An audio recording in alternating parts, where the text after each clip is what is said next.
Sometimes it's a game of inches. That's what the Toronto Raptors learned Tuesday night against the Boston Celtics. After squandering an 8-point fourth quarter lead, the Raptors had a chance to tie it up late.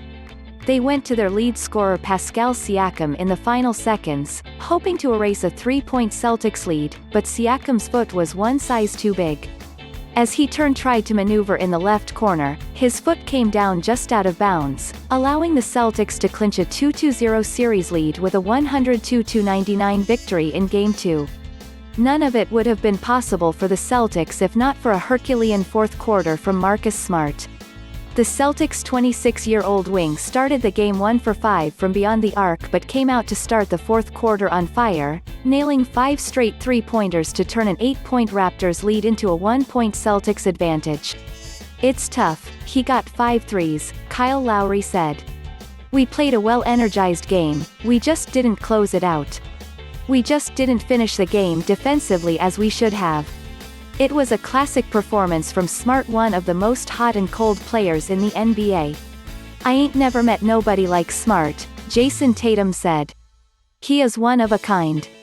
Late in the fourth quarter, Tatum had a chance to put the Celtics up 6 with just over a minute to go, but with OG Anunoby guarding him, he extended his arm, pushing off and getting called for the offensive foul. Upset by the call, he turned around in frustration, gesturing in disgust and getting called for a technical. It was the lone lowlight for Tatum in an otherwise remarkable 34-point performance. The mistake opened the door for a Raptors comeback, as Lowry pulled Toronto to within 3 by converting the technical. But that comeback was not to be. Siakam's first attempt to tie the game was snuffed out by Smart, who appeared to foul the Raptors forward on the drive, but touched the ball out of bounds, giving the Raptors one more chance. "I think Smart fouled the sh*t out of him on the one," Raptors coach Nick Nurse said. Lowry subsequently took the ball out of bounds and found Anunoby on the inbound, but when the ball was swung to Siakam, he stepped out of bounds, turning the ball over to the Celtics. It was the lone turnover from Siakam, who looked impressive as a facilitator at times, but again continued to struggle with his shot. He went 6 for 16 from the field and just 1 for 4 from three-point range. "We just tell him our confidence is in him," Lowry said.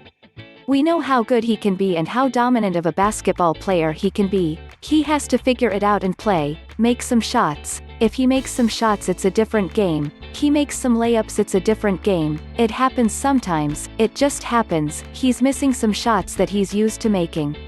The loss squandered an impressive scoring performance from Anunoby, who set a playoff high with 20 points, the most of any Raptors player Tuesday evening.